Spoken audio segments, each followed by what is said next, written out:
Hello friends, welcome to my channel. ഇന്നത്തെ സെക്ഷനിൽ നമ്മൾ നോക്കാൻ പോകുന്നത് MS Excelലെ രണ്ട് ഈസി വർക്കാണ് നോക്കാൻ പോകുന്നത്. സോ അതിനുവേണ്ടി നമ്മൾ MS Excel ഓപ്പൺ ചെയ്യുന്നു. ഇവിടെ ഞാൻ കുറേ ആൾക്കാരുടെ പേരും അവർ ചെയ്ത സെയിൽസും ഇട്ടിട്ടുണ്ട്. നമുക്ക് അവരുടെ പെർസെൻറ്റേജ് എല്ലാവരുടെയും പെർസെൻറ്റേജ് കണ്ടുപിടിക്കണം. സോ നോർമലി നമ്മൾ എന്ത് ചെയ്യുന്നു, നമ്മളിവിടെ ക്ലിക്ക് ചെയ്യുന്നു, എന്നിട്ട് ടോട്ടൽ സമ്മ് കണ്ടുപിടിക്കുന്നു. എന്നിട്ട് നമുക്കിവിടെ കൊണ്ടുവന്നിട്ട് ഒരു ഈക്വൽ ബട്ടൺ പ്രസ് ചെയ്യുന്നു. ആദ്യത്തെ സെയിലിനെ സെലക്ട് ചെയ്യുന്നു, അതിനെ divide by total amount. So അങ്ങനെ ചെയ്യുമ്പോൾ നമുക്ക് ഇതിൻ്റെ പെർസെൻറ്റേജ് കിട്ടുന്നു. സോ ഇങ്ങനെ ചെയ്യാതെ എങ്ങനെ നമുക്ക് എല്ലാവരുടെയും പെർസെൻറ്റേജ് ഒറ്റയടിക്ക് കണ്ടുപിടിക്കാൻ പറ്റും? സോ അതിനുവേണ്ടി നമ്മൾ ഇതിനെ എല്ലാത്തിനെയും ഒന്നിച്ച് സെലക്ട് ചെയ്യുന്നു. അവരുടെ സെയിൽ എമൗണ്ടിനെ സെലക്ട് ചെയ്യുന്നു. അപ്പോൾ ഇവിടെ ക്വിക്ക് അനാലിസിസ് എന്ന് പറഞ്ഞൊരു ബോക്സ് വരുന്നുണ്ട്. സോ ഈ ബോക്സ് നിങ്ങൾക്ക് കിട്ടുന്നില്ല എന്നുണ്ടെങ്കിൽ നിങ്ങളുടെ MS Excel പഴയ വേർഷനാണ്. സോ MS ഓഫീസ് നിങ്ങളത് പഴയത് ഡിലീറ്റ് ചെയ്തിട്ട് പുതിയത് ഇൻസ്റ്റാൾ ചെയ്യേണ്ടി വരും. സോ നിങ്ങൾ പുതിയത് ഇൻസ്റ്റാൾ ചെയ്യാൻ പൈസ കൊടുക്കാതെ എങ്ങനെ ഇൻസ്റ്റാൾ ചെയ്യാമെന്നുള്ള ഒരു വീഡിയോ ഞാൻ ഓൾറെഡി എൻ്റെ ചാനലിൽ ഇട്ടിട്ടുണ്ട്. സോ അതിൻ്റെ ലിങ്ക് ഞാൻ നമ്മുടെ കമൻറ്റ് ബോക്സിൽ പിൻ ചെയ്യുന്നതായിരിക്കും. നിങ്ങൾക്കത് ഓപ്പൺ ചെയ്ത് അത് കാണാവുന്നതാണ്.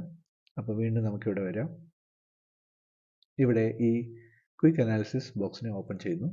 അപ്പോൾ ഇവിടെ ഒരു ടോട്ടൽസ് എന്ന് പറഞ്ഞൊരു സെക്ഷൻ ഉണ്ട്, അവിടെ ക്ലിക്ക് ചെയ്യുന്നു. ഇവിടെ വരുമ്പോൾ താഴെ ഒരു ചെറിയ ആരോ മാർക്കുണ്ട്, അതിനെ പ്രസ് ചെയ്യുന്നു. ഇവിടെ നിങ്ങൾ കണ്ടോ ടോട്ടൽ പെർസെൻറ്റേജ് എന്ന് പറഞ്ഞൊരു ബോക്സ് ഉണ്ട്. ജസ്റ്റ് ക്ലിക്ക് ചെയ്താൽ മാത്രം മതി, എല്ലാവരുടെയും ടോട്ടൽ അപ്പോൾ തന്നെ വരും. ജസ്റ്റ് ക്ലിക്ക് ചെയ്യുക, എല്ലാവരുടെയും ടോട്ടൽ വന്നു കഴിഞ്ഞു. ഇനി നമുക്ക് രണ്ടാമത്തെ ഈസി വേ എന്താ നോക്കാം. ഇവിടെ ഞാൻ കുറച്ച് പേരും അവരുടെ നമ്പേഴ്സ് നിങ്ങൾ ഇത് നമ്പേഴ്സിനെ അവരുടെ ഫോൺ നമ്പറായിട്ട് ജസ്റ്റ് കൺസിഡർ ചെയ്യുക. സോ ഇവിടെ എല്ലാം ജമ്പിളായി കിടക്കുകയാണ്, അവരുടെ പേര് നമ്പർ. സോ നോർമലി നമ്മൾ എന്ത് ചെയ്യും, ഇതിനെ കോപ്പി ചെയ്യുന്നു, ഇവിടെ പേസ്റ്റ് ചെയ്യുന്നു, വീണ്ടും നമ്പേഴ്സിനെ കോപ്പി ചെയ്യുന്നു, ഇവിടെ പേസ്റ്റ് ചെയ്യുന്നു. സോ അങ്ങനെ ചെയ്യാതെ നമുക്ക് എങ്ങനെ പേര് സെപ്പറേറ്റ് നമ്പേഴ്സ് സെപ്പറേറ്റ് നമുക്ക് എടുക്കാൻ പറ്റും എന്നുള്ളതാണ് നോക്കാൻ പോകുന്നത്. സോ ജസ്റ്റ് നമ്മൾ ഇതിനെല്ലാം ഒന്നിച്ച് സെലക്ട് ചെയ്യുന്നു, എന്നിട്ട് കൺട്രോൾ പ്രസ് ചെയ്തിട്ട് G കൊടുക്കുക. ഗോ ടുവിൻ്റെ G ആണ് കൺട്രോൾ G. അപ്പോൾ ഇവിടെ ഗോ ടു എന്ന് പറഞ്ഞൊരു ബോക്സ് വരും. ഇതിനകത്ത് സ്പെഷ്യൽ എന്നൊരു സെക്ഷൻ ഉണ്ട്, അതിനെ ക്ലിക്ക് ചെയ്യുക. ഇവിടെ കണ്ടില്ലേ രണ്ടാമത്തെ സെക്ഷൻ കോൺസ്റ്റൻസിനെ പ്രസ് ചെയ്യുക.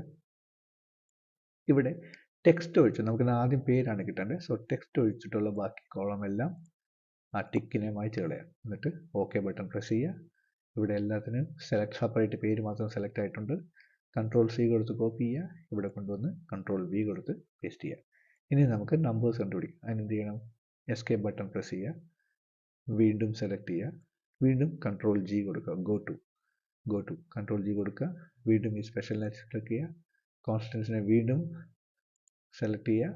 അതിനുശേഷം ഇനി നമുക്ക് നമ്പർ കിട്ടേണ്ടത്, നമ്പർ ഒഴിച്ചിട്ടുള്ള ബാക്കി കോളത്തിലെ എല്ലാ ടിക്കിനെയും മായ്ച്ച് കളയുക. എന്നിട്ട് OK ബട്ടൺ പ്രസ് ചെയ്യുക. സോ ഇവിടെ നമ്പർ സെപ്പറേറ്റ് സെലക്ട് ആയിട്ടുണ്ട്. കൺട്രോൾ C കൊടുത്ത് അതിനെ കോപ്പി ചെയ്യുക, ഇവിടെ കൊണ്ടുവന്ന് കൺട്രോൾ V കൊടുത്ത് അതിനെ പേസ്റ്റ് ചെയ്യുക. സോ ഇങ്ങനെയാണ് പേരും നമ്പേഴ്സും നമ്മൾ സെപ്പറേറ്റ് ആക്കുന്നത്. സോ ഗൈസ്, ഇന്നത്തെ സെക്ഷനിൽ ഇത്രയേ ഉള്ളൂ. അടുത്ത സെക്ഷനിൽ നിങ്ങളുടെ മുമ്പിൽ വീഡിയോസ് വരും. സോ അതിനുവേണ്ടി നിങ്ങൾ ചെയ്യേണ്ടത് എൻ്റെ സബ്സ്ക്രൈബ് ചെയ്യുക, മറക്കാതെ ബെൽ ഐക്കൺ പ്രസ് ചെയ്ത് അത് നിങ്ങൾക്ക് എല്ലാം ഓൾ ആക്കി വെക്കുക. അപ്പോൾ നിങ്ങൾക്ക് അടുത്ത അപ്ലോഡ് ചെയ്യുന്ന വീഡിയോസ് എല്ലാം കിട്ടും. ലൈക്ക് ചെയ്യുക, കമൻറ്റ് ചെയ്യുക, നിങ്ങളുടെ കമൻറ്റ്സിലെല്ലാം ഞാൻ മറുപടി തരുന്നതായിരിക്കും. നിങ്ങളുടെ ഫ്രണ്ട്സ് ആൻഡ് ഫാമിലിക്ക് ഈ വീഡിയോ ഷെയർ ചെയ്യുക. സോ വീണ്ടും നിങ്ങളെ കാണുന്നവരെ മാസ്ക്മാൻ സൈനിങ് ഓഫ്.